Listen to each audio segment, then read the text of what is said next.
Welcome back to the Dynasty Rewind. Last week we did some consensus, not rookie, but Dynasty running back rankings. So I know there's going to be some dissension in the ranks tonight, talking about some wide receiver rankings. Just joining me, formerly grinning ear to ear with light reflecting off that bald-ass dome of his. Ball head. How you doing, Pork? I'm doing great. I had to whip out the Van Jefferson shirt for the wide receiver rankings today. Spoiler Top alert, 10. he's not my top 10. But I'm just excited to be with the boys again on a Tuesday. It's a blessed day, and just glad to be around you guys again. Yeah, he would be in the top 10 of wide receiver age groupings, but we're not talking about that. Here we go again. Returning from a brief 1 week hiatus, we got Chev and Nooney. What's good, Chev? Oh, man, I'm just glad to be back. But, Mike, your one-on-one conversation last week about how the Dynasty Rewind started up, I remember we had the idea of putting out old things that possibly came up on the day that we podcasted back a long time ago. So one thing that happened in 1999, Terrell Owens signed a 7-year, $35 million contract. So think of that nowadays. Like, that is like nothing. Then on the 20th, we had Barry Sanders sign a 6-year, $33.5 million contract in 1997. So put those into perspective. Look at those contracts of like Ezekiel Elliott and all those guys now, and Barry Sanders would be put to shame. So I appreciate them building it up, though, but that's one of the things that I think brought the Dynasty Rewind its name, so I wanted to bring that up on this pod. Jeff, that's a good point. I actually forgot about that, to be honest with you. But if anyone's ever interested in how everything got started, how I came up with this and how everyone got here, go check out our YouTube page. That's the one-on-one series. It's the last one of the year. We're going to come back, probably do it again next summer. Me just doing one-on-one interviews with people from the fantasy football industry. Go watch them all and then subscribe and leave generously nice comments. And also joining us, we got Nate Christian. What's up, Nate? Well, not too much. My number 10 wide receiver is the same age as Van Jefferson, who I was going to say had a top 10 worst breakout age, but I was wrong. It's actually 14th percentile at 22.1 years old. There you go. Is there a statistic called age-adjusted production? Is that a thing? I think so. I do believe so. It's usually years out of high school, I believe. Okay. Just making sure. So or age. Depends. Let's get into some Dynasty wide receiver rankings. I'll tell you what. I'm just going to say mine. Mine first overall is A.J. Brown. Does anyone agree or disagree with that? I disagree with that. I disagree as well. Disagree. What? Oh. So there's one correct person on the podcast. Well, you're never right, Mike. So you know how that goes. I'm married. I'm never right. That's true. I'm with that too. What you got, Nate? So I got Tyreek Hill, wide receiver 1. Yes, I agree with that 100%. And I Two smart guys in here. And I got, ironically, Justin Jefferson as my 1. Oh. Tyreek Hill, he is married to Mahomes' arm for the rest of his career, basically. Mm-hmm. So I don't know how you cannot draft Mahomes' number 1 wide receiver as the number 1 wide receiver for Dynasty. It just makes too much sense. Being with Mahomes, steady, consistent, elite quarterback play. It's the best thing for a wide receiver. The best thing is for Mahomes, he just needs somebody open. He can throw Tyreek Hill open all day with his speed. And I mean, Tyreek Hill has 7 touchdowns in the last 4 years, over 125 targets, not in 4 years. But I mean, if he's getting that production with Mahomes, everything can go right for him, especially if he plays 16 games and stays out of trouble. I mean, I just don't understand. You could draft Travis Kelce, you could draft Tyreek Hill and still probably be good in your fantasy drafts and still vouch for championships every single day. Tyreek Hill is just waiting to score a touchdown, and it can happen almost every single play on how fast he is and just the way he catches the football sometimes, man. I just love the way he has Mahomes as well. So yep. And also, Tyreek Hill's only 27. He's entering his prime as a wide receiver. And I don't think Kelce leaves anytime soon. But once he does, Tyreek Hill is going to get so many more targets, so much more opportunity in this already very incredible and efficient offense. Well, I feel dirty putting that Tyreek Hill at number 1, but it looks like that appears to be 2 out of 4. And Pork, he was not your number 1, so majority rules. No, he's not my number 1. Mike would have put him number 1 to fight him. I know that would be on his top list. I've seen it. Washington Avenue would have been lit back in the day. That's hashtag Washington Avenue. He's got to come to me because you know what? He's got the money to make the flight. So there you go. You come here. Come get. Sell live tickets at the expo. I'm just saying. Yeah, I totally understand the Tyreek Hill love for number 1. It's just sometimes, like for me, I kind of want a little bit more consistency. I know we always say Tyreek Hill, he's kind of a boomer bust type of player, but he's not like that.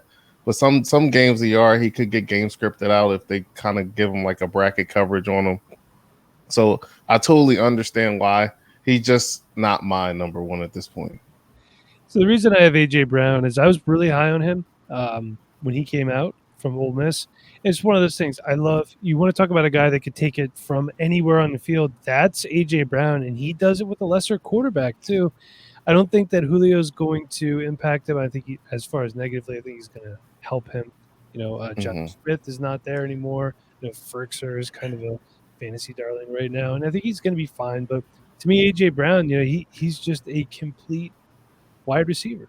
You can put up Tyreek Hill's stats in less games because he missed some time last year too. So that's why he's my number 1. But for consensus sake, we're going Tyreek Hill number 1. What's up, Chef?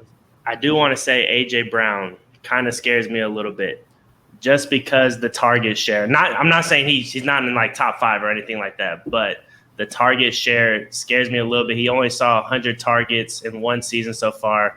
He's very efficient with those targets, but that kind of scares me with Julio Jones coming in. Not that it scares me away because I've already had my troubles of skipping out on A.J. Brown just because he went to the Titans, so I will never let that happen again to me. But that is one thing I do worry about with him, even though he's an incredible player. I'm scared with that run offense and Julio Jones coming in. I don't know how many targets, and I'm sure he'll get a lot, but how many receptions will that lead to as well? Well, we could also say that it's been told, and I'm not a defensive guy. Bob, when he's not listing his top 5 cheeses from Wisconsin, lakes from Wisconsin, or flowering perennials, he could talk more about his top 5 flowering perennials. He didn't do that one in the group chat today. Bob, get on that, please. Next week. We like to make Bob make lists for no reason. But anyway, he would probably speak to it, but I've been told that the Titans defense isn't great. So maybe they're throwing more, maybe the offense is on the field more because they're playing catch up. It's just one of those things. Sure. Frank checking in. Frank Tomko, what's up, guys? Sorry, it's been a while. Hey, Missed you. It's been a little bit, yeah. So glad to see you back, Frank. Thanks for hanging out. Thank you for everyone that's hanging out here with us or listening in your car on the way to work. Hope your day at work is good. And if not, listen to us again. It'll be better. All right, so let's move on. We got to figure out a consensus number 2. So we still got A.J. Brown on the board for me, but my number 2 is Justin Jefferson, who watching film on guys like Terrace Marshall and other LSU players make me realize that I was too low on Justin Jefferson last year. So stupid. You guys all wanted Olabisi Johnson. No, that was Nate. Nate wanted that BC Johnson mess all day. I just wanted an article, man. That makes it's all good. We all F up, man. It's good. It happens. It's hard to predict stuff like that. So AJ Brown was my 1. Justin Jefferson was my 2. So Nate, you have to keep me on board with how to keep these consensus rankings because you seem to be better at that. But what do you guys got? What do we got left on the board here? Tyreek Hill off the board as our dynasty wide receiver number 1. My number 2 is A.J. Brown. Okay. I think he's the absolute stud. He is probably quarterback proof at this point, but he's lucky enough to have a good, efficient quarterback in Ryan Tannehill and an efficient offense that is probably going to pass the ball a decent bit. And I think Julio Jones only helps. A couple less targets, but overall, you're going to continue great efficiency and probably going to just continue to dominate. So I'm all about A.J. Brown as my wide receiver 2. Sure. Yeah, and A.J. Brown's my wide receiver 2 as well.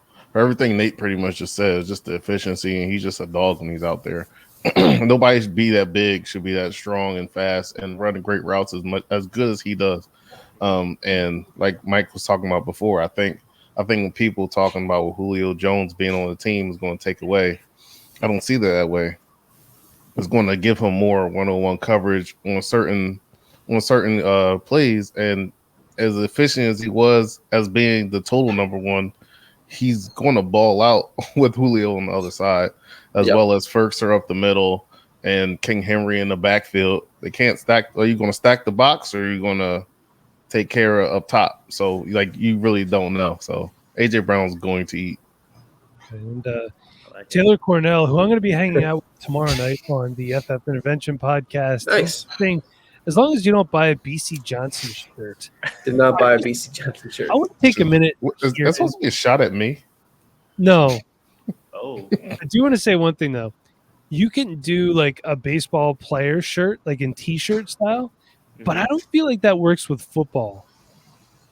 You know, I remember like when I was younger, like kids would go to like Kmart and get the Donovan McNabb jersey looking Foreman Mills. Yeah, the jerseys. Yeah, the jerseys. Jerseys. Works for me. For baseball, it works. Football, it doesn't. No, That's they look cheap. But, also, I mean, they gotta get what they can get. My Bobby Horn jersey should be here on Friday. Oh my God! Why? Why did you waste your $20 on Mr. One Game Bobby Horn? Hey, that was 3 Goodness. games in 1997. My dad loved Okay. Bobby Horn, so I might just Ohio State makes a lot of sense. yeah, that's why he wasn't good in the pros. Ohio State QBs, but I think Justin Fields breaks the mold. By the way, Yeah, he does. I'm afraid, man. so we got Tyreek Hill at number 1, AJ Brown at number 2. Let's move on. I didn't get to say mine yet, so I do want to say mine. Go ahead. But I have Stephon Diggs number 2. And I think just because he's almost a standalone target in that offense, and he's kind of already built that rapport with his QB. So I think it's just going to continue to grow from there. I mean, he's easily going to see 140 targets next season. He's going to be the main guy that they're going to be throwing to. And, I mean, he's got those hips that Porks loves Those hips. to talk about. So, Pork, I do have a question, though. Who's got the better hips out of A.J. Brown, Justin Jefferson, and Stephon Diggs? Rank them 1, 2, 3, man. I got to know. I know that's You said Diggs, Jefferson, and Brown? Yes. Diggs is 1. I say Diggs is 1. Okay. Jefferson 2 and Brown is 3. That's what I would say too. Yeah, I think so as well. But, I mean, those 3 guys alone can get open anywhere. So if you have any of those guys on your team, man, you should be very happy and be looking forward to what you got next season. But I love Stephon Diggs coming up this next year as well. So we should touch on as well.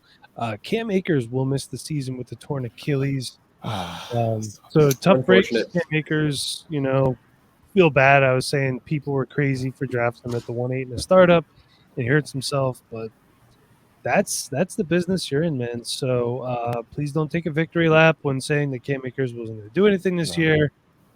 That's been annoying. Like the negativity.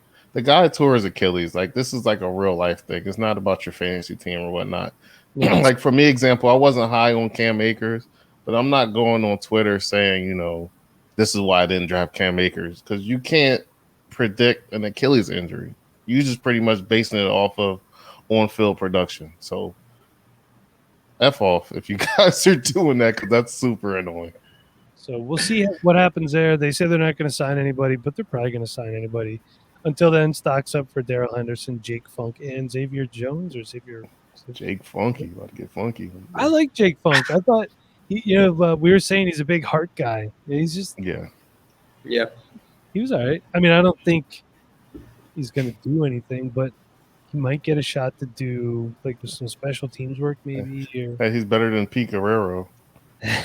Oh, come on, man.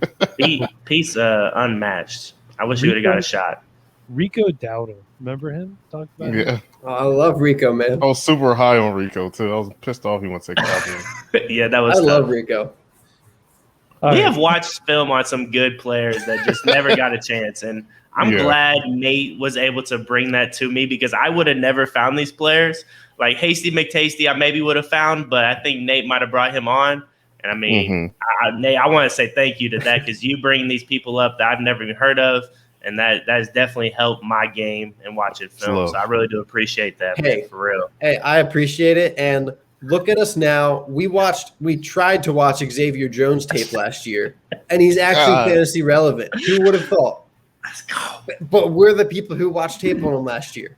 I want to say Xavier Jones. I saw a lot of people saying last year when JaMychal Hasty got some playing time with the 49ers, who is this guy? I wish somebody would have told me about him. And I would constantly put our Linktree link in there, like, hey, if you listen to this podcast, you would have heard about him. And people would be like, oh, you're just here plugging your work. Yep. You just said, I wish somebody would have told me about a player like this. This is where you go to find out about players like that. But what do I know? Let's move on. We loved him so much, we gave him a nickname. So that's all I'm going to say. Right. That's true. And I feel bad for us, though, because all of our guys this year were either drafted in the 6th round or later. Not drafted at all. It's bad. Terrible. But let's move on. Let's talk about – all right, so we got to figure out – we have Tyreek Hill at 1, A.J. Brown at 2. We need a consensus wide receiver number 3. So my highest remaining, I have Justin Jefferson at 2. Chev has Stephon Diggs at 2. And what about Nate? Nate, how about you? We'll go to you. Yeah, so Porkman still has Justin Jefferson at 1. And I have Justin Jefferson as my highest remaining at wide receiver 3. He's a stud. We know this. After 1 year, he's a stud. He's super efficient. That efficiency may not last, but he's still going to be efficiency, at the top of that list. He's always going to be efficient. That's the kind of guy he is. He's a guy that, at times could see a ton of volume. He's not maybe on a high volume team right now, but he gets a high target share, which is just as valuable. And actually, a little spoiler, I have Stephon Diggs actually at wide receiver 4, and I have Justin Jefferson ahead of him because I basically think that Justin Jefferson is the next Stephon Diggs. So I'd rather have the younger version than the older version. Not that Stephon Diggs is even that old, but I think Justin Jefferson has that ceiling, so I'm comfortable drafting him as my wide receiver 3. Sure. Okay. Yes, and so I guess that's how consensus works because we all had him right. So that's who he's at 3 for me as well. So I mean, I want to put him higher, but I've seen these other guys produce multiple seasons, and I want to see it again so I can put him up the high. You guys already know my love for Justin Jefferson, so I'm not even going to spout it out, man. Yeah. I have him at 1 just because how good he actually is. And just looking at the tape from this year, like Michael was saying, was looking at Terrace Marshall and seeing Justin Jefferson just go off on that team. It's like, okay, maybe I need to reevaluate how I'm looking at tape because this guy pops on tape every time he was catching the ball. And then it just went right into the NFL. His production was really, really good with Thielen on the other side of the field as well. Thielen was more like a red zone touchdown guy. And Jefferson was, downfield and catching everything and breaking people's ankles and breaking hips and all that type of stuff. And I absolutely loved it totally. Now, they have a running game. I love their running game, and their running game opens up all that downfield crap. So all the bootlegs and actually Dalvin Cook running the ball can bring all those guys up and continue to have Justin Jefferson do what he does downfield. And I think that just continues to happen with Kirk Cousins because I think Kirk Cousins gets a bad rap, a very, very bad rap. So shut up, Mike. he gets a bad rap for what he does, but he's a good quarterback. He's good for fantasy for Jefferson and Thielen and Irv Smith and Dalvin Cook. So I'm gonna have him that high just because I still do have faith in my cousin Kirk Cousins. Yeah, I mean the teams like the Titans, the Vikings, their play action ability is unreal, and that opens up so much for their wide receivers. So I love it, man. All right, so number 3 was actually pretty easy, so we will go to number 4. The highest rank, my number 4, is DK Metcalf, who at this point last year, a lot of people were talking about as the dynasty wide receiver number 1. Pork, let's go to you. Phil, as you're referred to by my wife. When she says that, I have no idea who else is talking about. Who's your highest? I had Diggs at 3. We're on 3, right? Or 4? No, just give your highest ranked player that's left on the board. Mine was it's Hill, Tyreek Hill. Yeah, I had him at number 4. No, left on the board. Yeah, So no, Hill, Brown, I see and what you're saying. Jefferson are Oh, gone. so it's DK at that point then. My bad. Did you just say it's Diggs? I thought it was Four. Diggs. DK. I said DK. What's What, Diggs? okay, what's your top 4 Oh, right Diggs. now? I said Diggs then. You told me Yeah. no. So he is your highest ranked. I said that, Nate. That's All right, left. so here's what I Yes. want you to do, Pork. I want you to look at the board 1, 2, and 3, cross them off your list, and said then we're gonna Diggs. go to the next person that's on your list. I said Diggs. Diggs is left. All right. All right, I got All right. Diggs as well as my I top. also have Stephon Diggs. So I think consensus is Diggs 4. Jeez. Wow, I that said was Diggs really the first time. Wait, So, Pork's got DK actually. Hold on. so apparently I'm way lower on Stephon Diggs than anybody else. I have him at number 8. Woo. Ooh. It's not. What? It's Dude, not. the guy could be the wide receiver 1 this year. He very well Again. could, but we've seen in Stephon Diggs' career that when he is questionable, it's not good. We've seen other guys go. It's just but the guys that I have ahead of him, you could also say that they could finish better than Stephon Diggs too. Like look at the guys I have ahead of him: AJ Brown, Justin Jefferson, Tyreek Hill, DK Metcalf, Devontae Adams, CeeDee Lamb, and Chris Godwin. I don't think Chris Godwin finishes Not better Chris than- Godwin.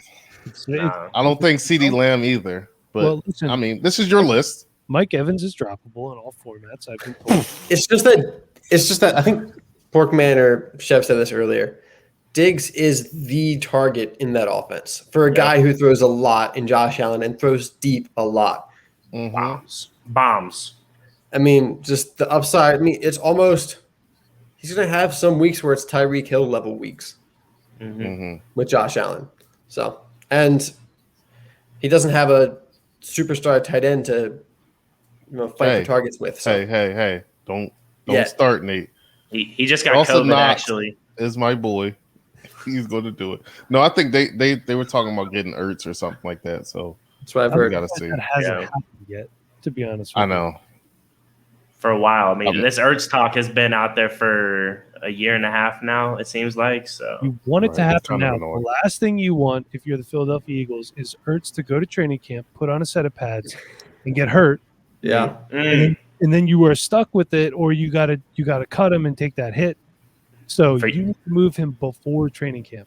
Smart. Yes, I Yes. think that's $8 million. I think he's owed $8 million this year, which is a lot. A lot. All right, moving on to 5. Who's everyone got left highest ranked on their board? So I have DeAndre Hopkins at number 4 just because this dude has seen over 150 targets in 6 straight seasons. Insane. Now, if you can get that many targets, you're going to produce. If you don't, then you are trash. But he does it with the worst QBs in the league. So I have no problem with putting DeAndre Hopkins in here. 3 straight seasons, 100 plus.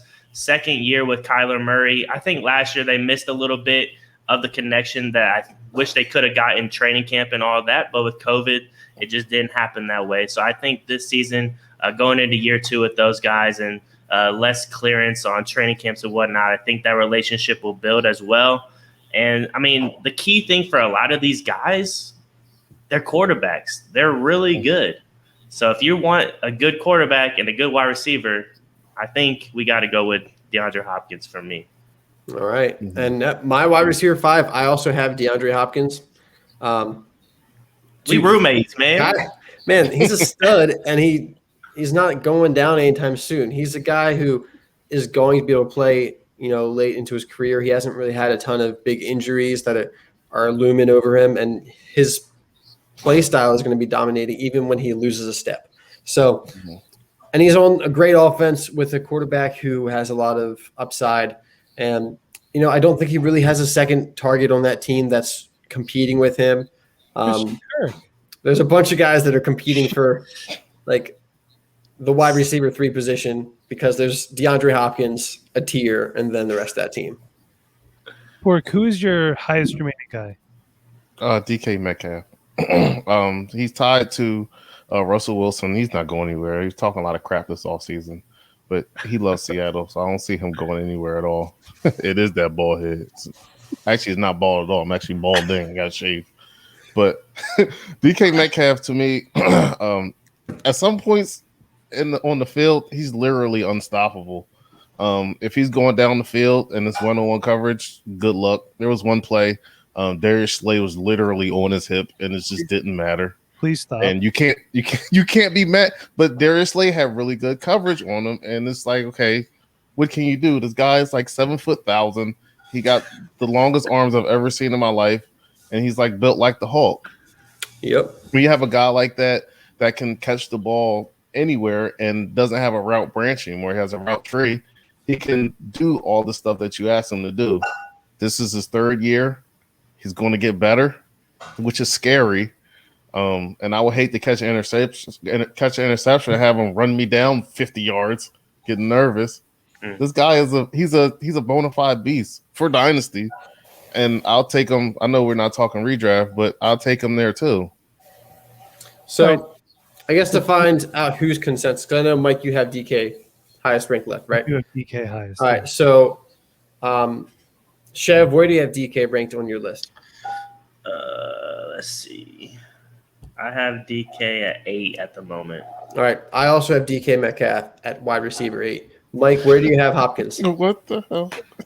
9. Porkman, where do you have Hopkins? I have Hopkins at 6. So then All right. Hopkins is going to be our 5. 5, right? Nice. Man, Chev and I are just On it. We are Y'all the call each other? best roommates, man. I mean, at the expo, it's gonna be so much fun. Oh my gosh, we're just gonna be connecting all week. All right. Let's see if DK gets that 6th spot.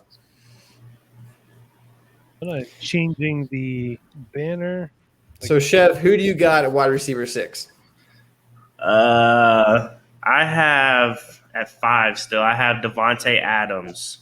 This is just hoping that we can get Aaron Rodgers back. If Aaron Rodgers doesn't come back, I'm definitely dropping him down, obviously.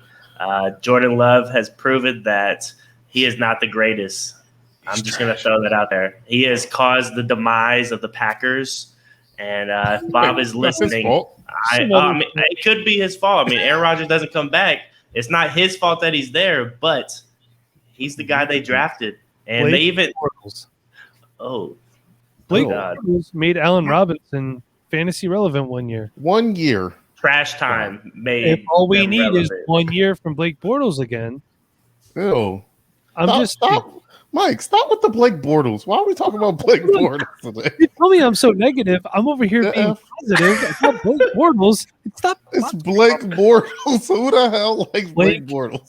Snake. Blake A lot of Bortles people. is professional quarterback for the Green Bay Packers of the NFL. Phil. Anyway, all right. So So Chev has Devontae Adams. yes, My next highest. Now you guys still have DK. We know this. Sorry. Yeah. Mhm. My next highest is Devontae Adams. Because I mean, I'm not betting on Aaron Rodgers not being there until he's not there. Yeah. I'm giving Devontae Adams a bit of a dip because of uncertainty. But Mhm. I think, if Josh Love played or Blake Bortles or somebody Love? else, or Jordan Love, if one of those guys played, Devontae Adams, he's wide receiver. He's an incredible wide receiver. He's quarterback proof. It's another guy that doesn't really have that number 2 target on that offense. Tanyan was good and efficient, but not a ton of targets. And then the wide receiver 2 in that team, we don't even really know who it is. I'm not completely sold on Amari Rodgers as a true number 2 yet. I Not think yet. he can play a role, but Not- I'm not out there thinking he's going to take away targets from Devontae Adams. So another guy that's just full of volume and consistency, and maybe most importantly, touchdown scoring. Well, look, Frank Tomko is pointing out that Devin Funchess is coming back. Oh, playing tight end though. Watch out. Please rewind what Nate just said. Not know or care about anyone else. That's a Nobody's wide coming back. receiver. Devontae Adams scored 10 plus touchdowns in the last 4 out of 5 seasons. So I'm just gonna throw that out there too. That's unreal. All right. I have him at 5. All right. So Mike has him at 5. Pork. I have Adams at 8. Put him That on the means board. Adams is 6. Well, why didn't we just do the show by ourselves, Nate? Yeah. I mean, What are come you guys on. having here for? All right. Well, we know Mike and Pork still got DK on the board. Chev, who you got? So my next one was A.J. Brown. But after that, I have Calvin Ridley, who is the best wide receiver option there as well. He should see over 130-plus targets, I'm guessing. I mean, he's been pretty efficient while he's been playing with and without Julio. The only thing that really dropped when Julio left was the touchdown production, which I think is just not having Julio there. That stinks, but you're going to add a guy like Kyle Pitts. Yes, Kyle Pitts into that offense, which will help. And then you also Matt Ryan's going to have to sling the ball, boys. That offense has not the best running game. So I think they're going to be slinging that pigskin around. Hopefully Pitts gets a lot of those targets as well that was left. But I think Calvin Ridley could be in a very good position this upcoming season. Wow. You know what? Chev wants to hear me say I have Calvin Ridley as my next highest.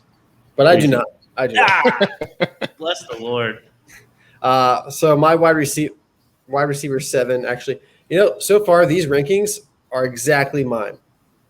So that works. I don't know what that means, but that just means they're wrong. My wide receiver 7 these is are CeeDee Lamb. rankings. Yeah, I'm just consensus, I guess. CeeDee Lamb is my wide receiver 7, which means that it's DK Metcalf because you guys both got DK. Put it on the board. DK Metcalf, wide receiver 7. Yeah, I'm with Chef too. My wide receiver 7 right now is Calvin Ridley. There's nobody else freaking there other than Pitts.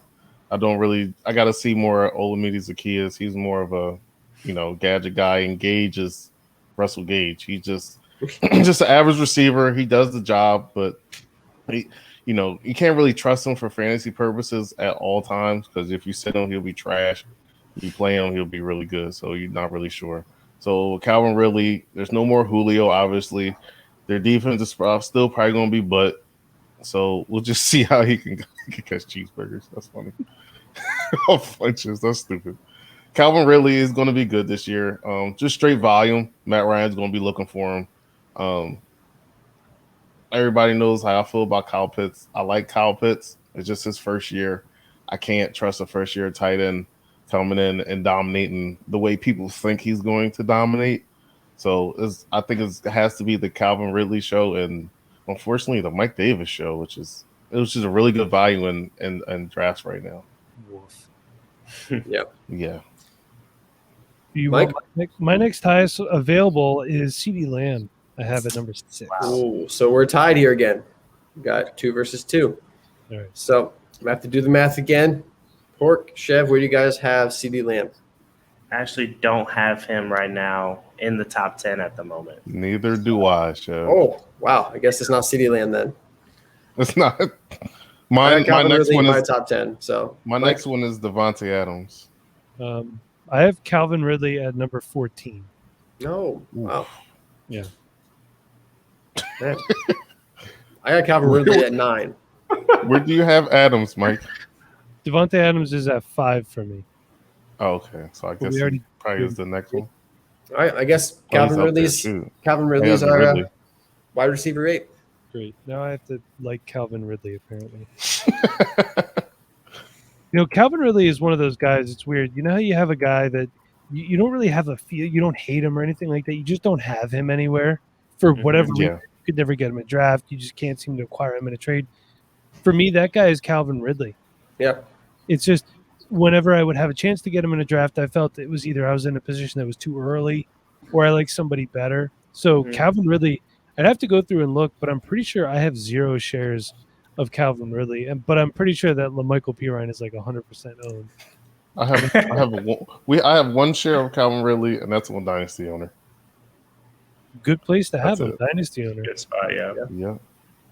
I completely agree. All right, so we still got CeeDee Lamb on the board. What do you guys got? Well, me and Chev don't have CeeDee Lamb on the board at all. I have Terry McLaurin. Okay. In my top 10. Obviously, we know what that wide receiver thing looks like. It's him, it's Samuel, And apparently it's Adam Humphrey. That's what I've been hearing, which is some bull crap. I don't really believe Tommy that at all. Brown's there. Steve and Cam Sims are still there. Gandy Golden's still there. Yeah, so one of those guys have to go. Kelvin Harmon is possibly going Isaiah Wright. Oh, Sure. yeah, they got a lot of people. Yeah, sure. Yeah. Let the names fly, boys. Yeah. No. It's Terry McLaurin. JD McKissick. He's not going to do anything this year. Johnny's asking a question. Is there any concern about A.J. Brown with Julio there? No, I had him at my wide receiver 1. I'm not concerned at all. He's extremely efficient and a very efficient offense. So, yeah. And Corey Davis actually took a lot of targets last year. I mean, Corey Davis was pretty efficient as well. I mean, I could see Julio keeping all those targets and out a bit more, but not enough to really mess with A.J. Brown. Right.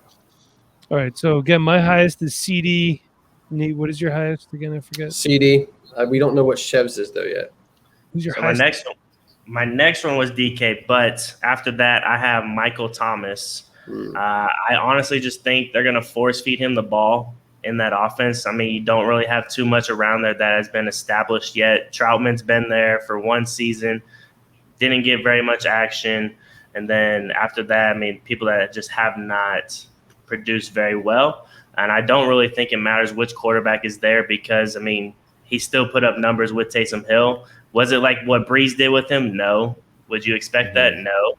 But they're still going to force feed him the football. And I think him getting that many targets, 140 targets maybe, is something that I think he can be efficient with, especially if he's going to be running slants the way he has in the past few seasons. I think that's going to be an easy catch and run for him as well. So I just think, to me, targets is huge for these guys. So I'm going with the guys that have seen the targets and that are going to be their guy on their team. So he's a little older, but whatever. But no, Chev makes a great point. Whoever the quarterback is, they're going to force feed him.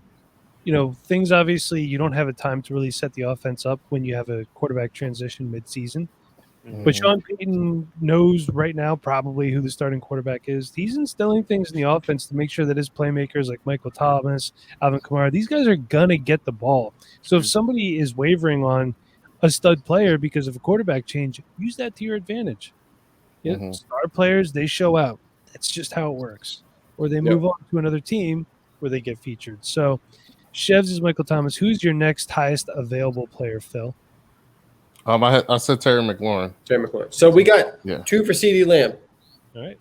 Put on the board. I love CeeDee Lamb, but like I said, with Justin Jefferson, I still got to see it. I think he's an incredible talent, though. Like, he can make plays that a lot of other players can't, and I think he'll definitely showcase that with Dak this upcoming season. Dak, man.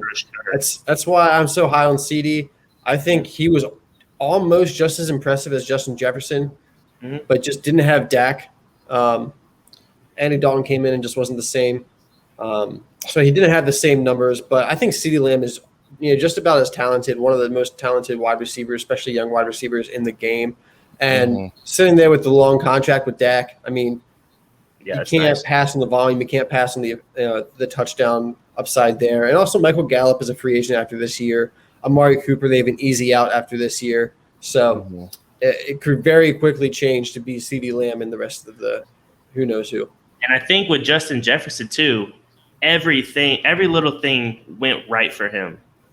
Now with CeeDee Lamb, run game, terrible. Offensive line, not as well as they used to play. Quarterback play, downhill. We got the QB1 of the Chicago Bears now on his team, but they couldn't get him the football. Like, everything went wrong for CD, and he still produced a good amount. So I'm super excited for him. I just think everything went wrong for him his rookie season when Justin Jefferson got everything to go right for him. Yeah. All right, so we got what do we got? One more spot left, right? One more spot. And Chev, you have who on the board? Michael Thomas, but my 10th one, I'm just going to throw it out there. I couldn't go on the show without saying Allen Robinson. I think he is going to have an incredible season, especially upgrading at QB. He's seen over 150 targets his last 2 seasons in Chicago. I mean, the guy is an absolute catch monster. 98 catches in the last 2 seasons. Like, he just needs a QB to give him the football. And I think it also upgrades Mooney as well. If, say, Allen Robinson doesn't come back, Mooney could escalate his game a lot more than what he's going to do this season as well. So I love Allen Robinson, man. I think he gets downplayed every single season. He's been a top 8 guy the last 2 seasons, and there's a chance that I think he propels in the top 5 fantasy-wise this season, and he could go off for it. And you're going to get him super cheap in your draft, so that'd be a guy I'm really targeting heavily this upcoming year. Yeah. Nice. All right, so Michael Thomas was Chev's highest. Mine is Chris Godwin. Phil, how about you? Scott Terry, Scary Terry. That's right, Scary Terry. And Nate, then what about you? So at wide receiver 10 for me is a guy that I love a ton and is the same age as Van Jefferson. That's Terry McLaurin. I mean, we don't know. See, I want to actually rank him even higher. Yeah. But we don't know the quarterback situation in the future. Mm-hmm. That's the only reason I have it. I mean, he's shown to be pretty quarterback proof in the same vein that like Allen Robinson has been and DeAndre Hopkins has been at times. You know, the guy you just force feed, even though the defense knows the ball is coming to him, he makes it happen. So I like that, and that makes me feel safe about him in the future. And I feel really good about him this year with Ryan Fitzpatrick. Oh, yeah. But going forward after that, we don't know what that quarterback situation is going to look like. And I'm not too optimistic about it just because the team is too good to end up with like a top 5 pick. They have too good of a defense to get a top 5 pick. So I don't see McLaurin all of a sudden being hooked up with like Spencer Rattler, Sam Howell, or one of the top quarterbacks coming out in the next year or two. You know, I just don't think it's going to happen. So they're going to have to find a free agent or find a stud in the back half of the first round. Mm-hmm. Mm-hmm. If it makes you feel any better, I had Terry McLaurin as my number 10. Yeah. I feel like people sleep on him, but he's another guy that I think we could say is quarterback proof. Case Keenum, Dwayne Haskins, now Fitzpatrick, Kyle Allen was in there, Heineke was in there. The guy's productive. Jeez, that's a lot of quarterbacks. Did he play with Smith or no? Yeah, he did. Yeah. So Mike, I do got to hear your thoughts on DeAndre Hopkins though. At number 9, I just want to know why. I just had him down there just a little bit because of age, and I kind of like these other guys better. I know Devontae Adams I think they might be the same age actually. So he's older. Is he older actually? I don't know everybody. Probably by a couple months, but he is older. DeAndre Hopkins is 29. Oh, maybe not. I might be Devontae lying. Adams is 28. Oh, I lied. Oh. But they're born in the same year. Look at that. Oh, so it's just DeAndre Hopkins literally just turned 29 last month, and Devontae Adams doesn't turn 29 until December. Yeah, I thought it was the other way around. You put any of these guys in your lineup, you're happy to have them. Yeah. So I like these other guys a little bit better. You got to feel for guys sometimes, if that makes any sense. Anybody, but those are our consensus rankings. For those of you who are listening and not watching, I'm going to go over them for you again. The Dynasty Rewind consensus rankings are as follows: 1 through 10. Tyreek Hill, A.J. Brown, Justin Jefferson, Stephon Diggs, DeAndre Hopkins, Devontae Adams, DK Metcalf, Calvin Ridley, CeeDee Lamb, and Scary Terry McLaurin. So I love it. That's a good top 10. That's a good pretty good. Good top 10. No, Mike, do you have anybody in the top 10 that's not on this consensus top 10?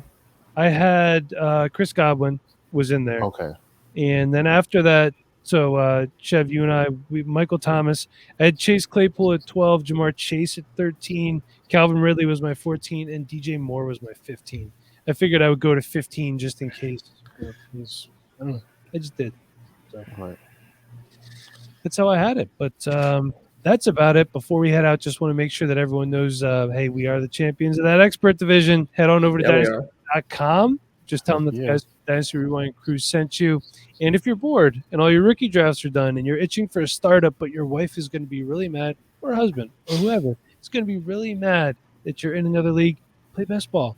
No managing. Head on over to Underdog Fantasy Sports. Use the promo code REWIND, and you get $25.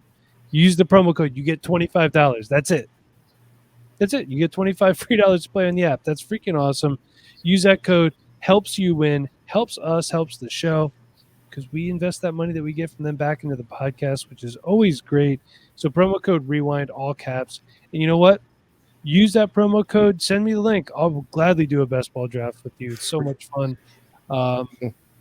Aren't these best ball drafts great though? Oh, they're the Yeah, best. I mean, I can't quit them, man. And I will say this, I'm not saying this even if they didn't sponsor us. The Underdog app is awesome. It is. Works really well. It's not glitchy. Sleeper. The aesthetics of it are very pleasing. Sleeper, you know what's up. Like I don't need cookies. I don't need logos and monster icons. What I need is an app that works. No, you're old, man. Give me all the cookies. Give me all the mascots, man. I love talking trash on there. But I like when I click on the app and it does something, and I don't have to uninstall it and reinstall it to have it do stuff. You know what I mean? It's like You sound really old now, Mike. Just don't. I don't care. So anyway, Kev, do you have anything for us before we head out for the evening? Yeah, so I didn't really get a verse. I kind of just wanted to just talk about a few things. So this last 2 weeks for me has been brutal mentally. But people have checked in on me, man. And though I wasn't off the rails, I mean, poor Nate, Mike, everybody checked on me when I needed it the most. So I really do appreciate that. But sometimes you don't know that somebody is struggling. Sometimes you just need to reach out to somebody that you haven't talked to in a while, man. Like you don't know everything that's going on in their lives, but if you give them a call, you could be the person that changed their lives just to get on the phone with them. So I would definitely encourage, if somebody means a lot to you, if you haven't heard from somebody in a while, shoot them a call, shoot them a text. I would say FaceTime or calling is definitely the best. But also sometimes the timing that you think is right for you isn't the right timing as well. Sometimes you got to wait on things. God timing is better than yours. And I've had to deal with that a lot this past couple of months. And I'm still not there. It's something I have to work on every single day, letting God take control and letting him do what's best for me and not on my time. And realizing that everything is not going to be the way you planned it. And that is the one thing that I've really struggled with. So I'm sure a lot of other people struggle with that. So I just wanted to throw that out there to everybody, letting you guys know, hey, I'm dealing with stuff. I'm sure you might be dealing with the same thing. If you want to reach out to me, please feel free to.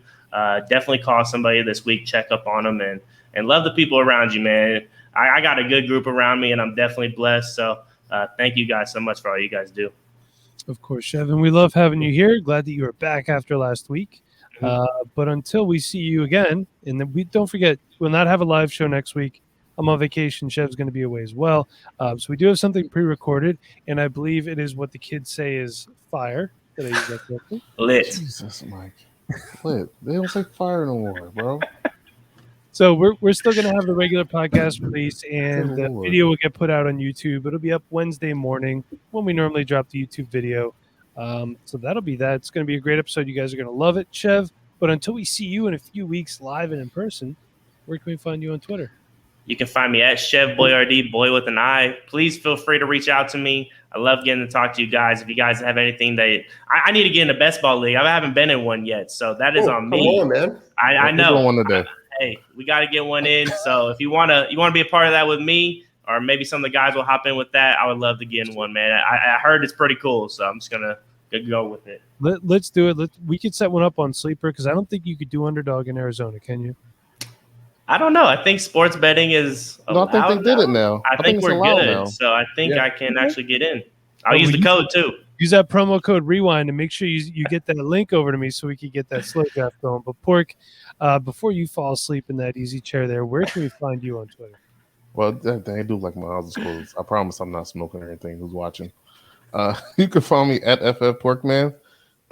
And just like Chef said, if you ever want to talk, I'm always here. I know I always say it every week, but I just want to reiterate, you never know what you're going through. Like when me and Chev had a conversation, I think it was yesterday, I called him just to check up on him because I know something's going on. And, we always play video games. That's when we have our actual talks, like man talks or just straight laughing. Like some people actually need that interaction because you never know what's going on. So I'm always here for anybody that needs to talk on Twitter. And if you feel comfortable, I'll give you my number, but probably not. I know Mike's not. So, so like these guys said, if you want to talk to somebody, their DMs are open. Nate, what about you? Yeah, you can find me at Nate NFL. I mean, you can always talk to me. I'll do my best to DM you back. But Porkman and Chev got that on lock, I feel like. I don't even care if you're following me or not. How about that? Right. And Michael, just mute your conversation anyway. Or I will leave the conversation. Maybe it feels bad. They're like also personal and like intimate. I was like, I mean, you can message me if you want. I'm not gonna like say don't message me. When I do guest spots or when I set up a bunch of guests for the show, I start a DM thread. And then when the show's over, I say, hey, listen, this has been fun, but I got to stay true to form, leave conversation. So, my DMs are open-ish. You know what I mean? If you need life advice, Porkman, Chev, they're the guys to go to. If you want audio advice for your podcast, my DMs are open. I would gladly talk about that or fantasy. Don't ask me about cars because I hate my job. But if you're inclined, you can follow me on Twitter at the end about, oh my God, I keep forgetting. It's at Rewind CEO. Yes, I was waiting for you to do that. I'm about to change it back, seriously. Because didn't get me verified anyway, which is what it's all about, isn't it? I want that blue check mark. So if you are so inclined, you can follow me at Rewind CEO. I'd much rather you follow the show at Dynasty Rewind. Please check out our Patreon, patreon.com/Dynasty Rewind, where we have tons of fire and lit content over there. Doesn't sound like a Bob script. Yeah. No, it's not a Bob would say best ball leave. Bob would say Suns in 7, I think, though. I'm just saying.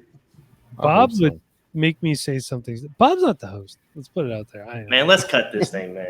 Let's cut this thing out here. So until next week, everybody, I will just a little spoiler. It is a Devy episode. We do talk about if you don't play, why it's important to do so, or even why it's important to pay attention to these things.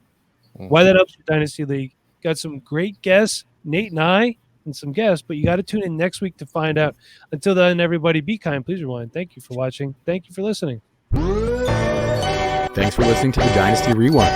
Please make sure you subscribe, rate, and review. And as always, be kind. Please rewind.